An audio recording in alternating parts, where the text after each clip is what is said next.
There are those who believe that the greatest treasures are those invisible to the eye and found by the heart. Well, on today's case, Mrs. Shaner says that her husband believes the opposite, and it's tearing their family apart. She says her husband's obsession with bringing home junk off the street is turning their once beautiful home and marriage into a hoarder's paradise. She's had enough, and she's here today in my courtroom to tell him that he either needs to clean up or get out. Let's hear their case. Court is now in session. The Honorable Judge Starr presiding.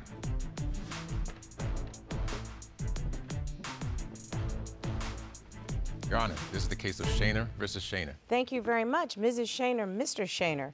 Mrs. Shaner, you say that your husband's broken promises and inconsistencies have landed you in divorce court with papers in hand. Yes, Your Honor.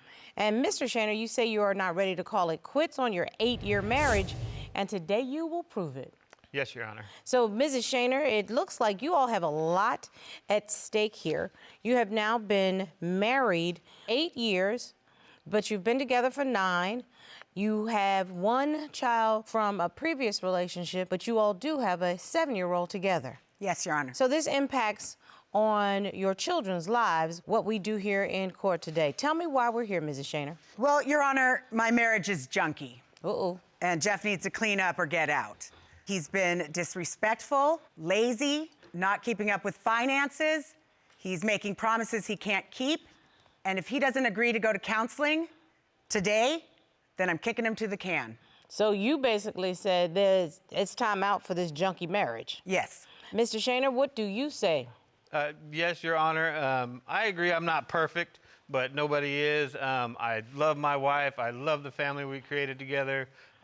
She's my biggest treasure, and I want to stay with her forever. I want to find a way to make it work. So it sounds like Mrs. Shaner, Mr. Shaner is at least saying there is something left in your relationship that he wants to work hard at trying to fix. But I want to know what gets a 8-year marriage into divorce court with the papers already in your hand and already signed. Something led up to this. Why don't you take me back to when you met and then how we got here? Yes, Your Honor. So we met in our 20s. Mm-hmm. We met at a bar. And at the time, he was not my type. He had really long hair, this long straggly beard, and I was like, no. After a while, he wore me down, and I finally agreed to a date. And we went on this really nice 2-day wine tour. Mm-hmm. And I thought we were getting along really well. You know, I was touching his arm. There was some flirtation there. And then I didn't hear from him again until 3 years later. Wait, he didn't call you? He didn't text you? Nothing. He ghosted you? Yeah, I guess so, basically, until he popped up in my DMs 3 years later. All right. So you figured out that he had potential at that point. Yes. Y'all got grown up. You got engaged, you got married. Was he mature enough for a marriage? I thought so, yes, at that time. So then what happened? So our marriage was good, and then the pandemic hit, Okay. which affected a lot of people, everybody, obviously. But I actually didn't mind the downtime. Things got very relaxed around our house during the pandemic, and that was fine. And I understood that Jeff's job was having trouble at that time. Everybody was. Mm-hmm. Then when life started to get back to normal, I thought he would jump back in, as we were all doing. Let's get out of pandemic mode and get back into, let's make it happen. And get into organization. So I noticed that Jeff still was being, for lack of better terms, lazy. I noticed that he wasn't really going out there, wasn't really trying as hard as he had before. Let me turn over to Mr. Shaner. Mr. Shaner, what was going on with your job situation? Well, yeah, you know, I sell solar, and it's in-home consultation, so it really got slowed down, right? And, you know, she wants me to go to sell insurance, but, you know, when she's not watching divorce court, she's watching murder shows. And you know what the #1 thing is? When I'm not sitting in divorce court, I'm watching murder shows, to be very honest with you. Right, and so, you know, what's the #1 thing? They take out a big insurance policy. So I can't even have a big insurance policy because I'm afraid she's going to off me for the insurance money, because that's how they all work. Well, you know what? You may be watching some murder shows because that is how they all work. The problem is that the bills were piling up. They were piling up, and one day I come home after running some errands, and the lights are out. And my son comes up with a flashlight, and he's like, "We're going camping." I'm like, "What do you mean we're going camping?" And I'm like, "Jeff, what is going on?" And I look down the street, and I notice everyone's lights are on. So I'm like, "What's really going on?" Got it. Jeff. And he's like, "Oh, I didn't pay the bill." So that's In when other words, admitted. he lied in the beginning and said there was a grid problem. And told the kids we were going to go camping. It was going to be really fun. I did have to take money out of our savings to cover the bills. I ended up having to go out and get a job, and ended up getting a job as a liquor ambassador. Oh, good for you. Thank you. And we go to the bars and get people to sample alcohol. And through that job as well, I was able to get a job as a bartender at a local bar. Smart. So Jeff wasn't crazy about that. I was out at night. I'm around a lot of good-looking people, young people, party atmosphere. But that's where the money is. That's where the money was. And he ended up one night calling my work like 5 times and almost getting me fired. Mr. Shaner, what was going on, sir? I was just trying to find out where she was because it was past 2 a.m. It's like, there's no more liquor sales going on. There's no more sampling sales. After that, you're sampling the guys out there in the town. I was just trying to make cash. I mean, come on. I know, but well, there's a lot of ways to make cash. And at 2 o'clock in the morning, there's only a couple, okay? The only thing that's open at 2 a.m. is gas station and legs. So let me know what we're talking about here.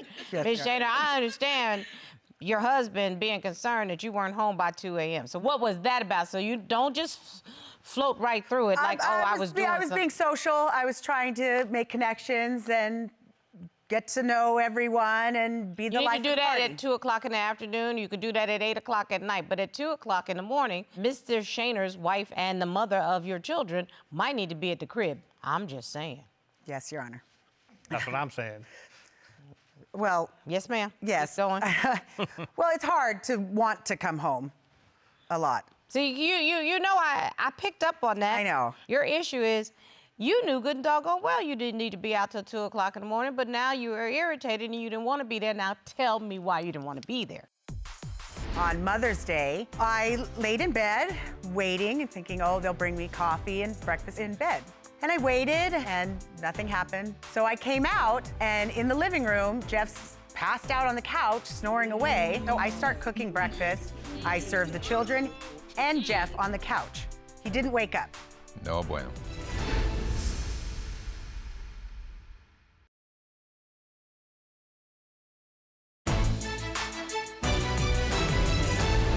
I can't help but feel incredibly disrespected. On Mother's Day, I thought at least it would be the one day, right, that he would, treat me like the goddess I am that raises his children. So I laid in bed, waiting and thinking, oh, they'll bring me coffee and breakfast in bed, at least. And I waited, and nothing happened. And eventually I was getting hungry and thirsty. So I came out, and in the living room, Jeff's passed out on the couch, snoring away. The kids are starting to get up. So I realized they're gonna want breakfast. So I go in, I start cooking breakfast. I serve the children and Jeff on the couch. He didn't wake up.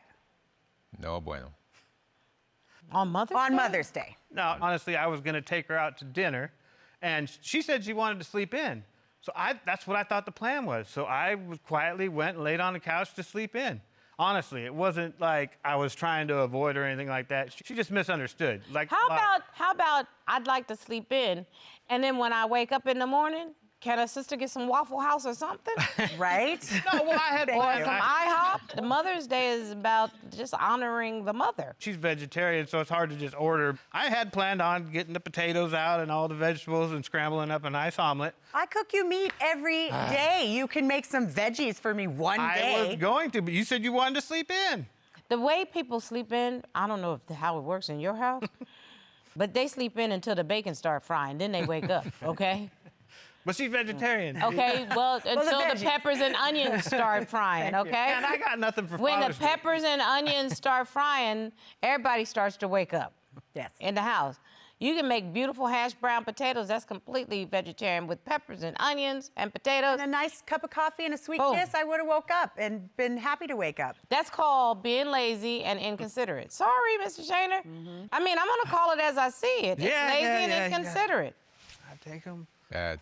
And then I was tired too, so, it wasn't. It is disrespectful. But I understand, Mrs. Shaner, that your biggest issue has to do with breaking promises all the time, because I see Mr. Shaner has a little jokester to him.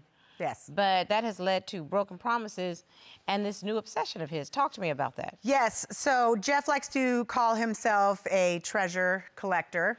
He's made just a mess of the outside of our house. There's piles of junk. He cannot pass up a free sign or a pile of trash by the dumpster. I mean, anything. He has to bring it home. It's compulsive. Are we talking about other people's junk? Other people's stuff. So we live in a college town, and when the college students move out every year, they put out all their furniture and their stuff. They don't take it back with them. And Jeff likes to refer to that as hippie Christmas. So he goes and grabs all the piles of stuff and brings it back to our house. It's all around the outside of the house and in the garage. And But is it stuff you need? no one needs the stuff that he brings home. Hence, that's why the college student puts it out on the That's street. right. They college students don't even need this Kid stuff. throws it out. Exactly. Mr. Shaner, are you picking and choosing good items, or are you getting miscellaneous junk? We store it around the house, and then we have a big yard sale. There's no way this stuff could make money. What in God's name? You'd have 72 hours to get that mess out of my house, or you'd be out of my house, period.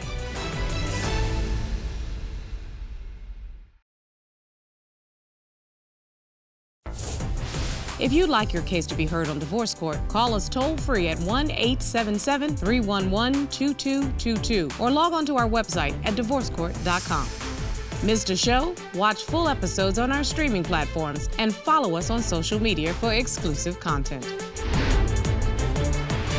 Mr. Shaner, it's one thing to go and pick through junk and grab out the thing you might want or need. It's another thing to haul a whole bunch of junk. So are you picking and choosing good items, or are you just getting miscellaneous junk? Well, no, I'm picking and choosing good items, and then see what I do is we store it around the house, and then we have a big yard sale, and it pays for some fun dinner or something. We And go have out. you done big yard Well, no, sales? because she keeps planning stuff every weekend. No. No. There's no way this stuff could make money. Would you like to see the evidence? Yeah, because I want Yeah, to see you need to see for in yourself. reality what we're talking. What in God's name am I looking at? That's some next Yeah, they level are. Sanford and Son, bro. Sanford and Son, thank you. Yes. Some of that stuff is... Every day. I say that sound a lot.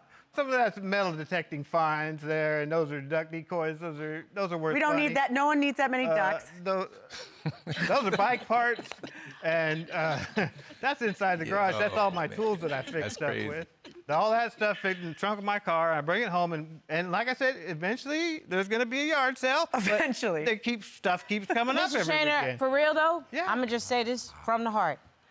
You'd have 72 hours to get that mess out of my house, or you'd be out of my house. Just letting you know that, period. So I said, all right, it's time to get the junk out. And so he had borrowed a pickup truck, and he had promised that he was going to haul the junk away. So a week goes by, junk's still there, the truck's still there. And then another week goes by. I'm like, doesn't your friend need this truck back? Because the junk's still there and the truck's still here. And he said, oh, by the way, I bought the truck.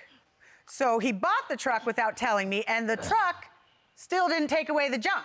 So now we've got two problems. Now you've got a big truck A big gaudy yellow truck. and a whole bunch of nasty junk. Yes.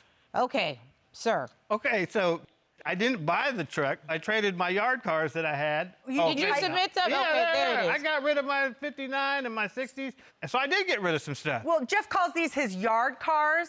I don't care what he calls them, it's a mess. It's a mess. So he has 12 other yard cars. Wow. It's more like graveyard cars. Yes. Yeah. good. Where My- cars go to die. Yeah, and that's my good buddy. No, that's where dead cars are buried, not where cars go to die. Yes. I bought those cars 20 years ago for $600 each, and now I traded them for that truck that's worth at least $7,000, $8,000. So I think I am planning ahead. I turn trash into cash. That's what I do. And is that what your plan of action is for the junk that's outside of your house? Well, I have been working on it with my son. We go out there and we tinker on it, and it's. So are getting you there. telling me it's a hobby now? Well, it's a full-time hobby, yeah. I give it a month, and it'll be done, and I'll have a trailer and all that stuff that we don't have the yard sale this summer.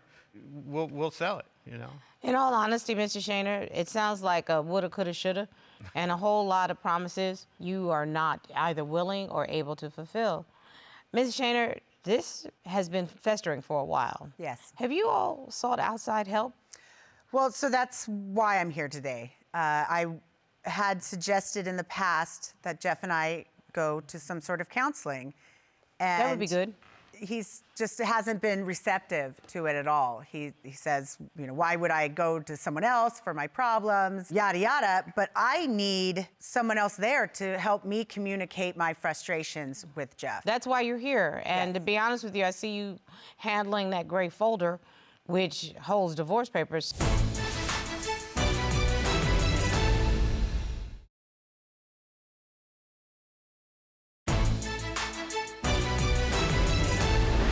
Mr. Shaner, I'm going to come to you very seriously. You may think that this is a joke, but I can tell you, sitting behind this bench on a daily basis, no matter what the complaint is, the real one is you're not hearing what I'm saying. And it has gotten so serious that if you don't, I'm done. I think that's what your wife is saying. Mrs. Shaner, am I correct? Absolutely. Mr. Shaner, this is very clear that this junk obsession, your lack of caring and respect toward your wife has pushed her to the edge of what she wants. She wants a marriage. Clearly, you still care, Mrs. Shaner. I do.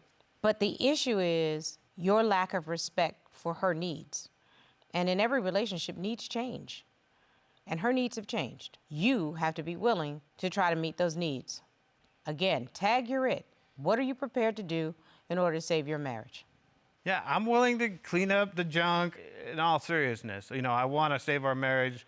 I love you. I can't imagine a life without you. I'll do anything I can to keep us going and keep our family together, honestly. I think you need to take some sessions with a marriage counselor who's going to insist that you both hear each other.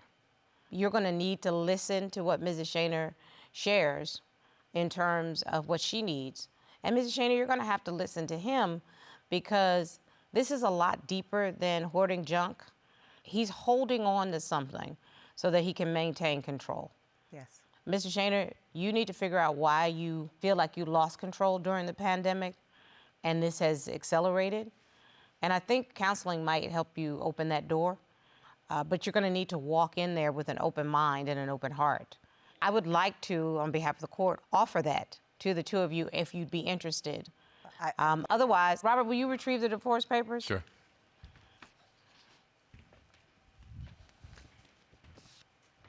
Thank you very much. This is what it comes down to. I have Mrs. Shaner's divorce papers in my hand, and let me check. Petitioner has signed appropriately. What's left is for me to serve them. One or two options. You decide and agree that you will go to marriage counseling and that you will sit down and you will listen to your wife and you all will work on this together, or I serve the papers. If he accepts the counseling, we can rip the papers up. Your Honor, I would gladly accept the counseling. Please rip those papers up. Thank you. Get back to the court in 6 months. Let me know what's going on.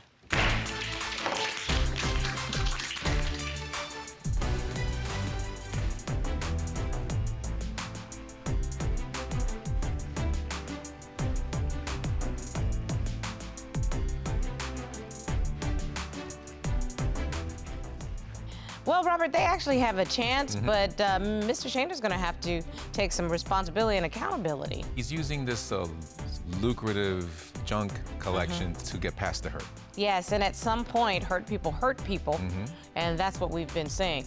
But I'm glad Miss Shaner stood up for herself. Either get it together, Right. or get your butt out. You could maybe drive one of those cars out. I don't even think that. No, the graveyard cars, please.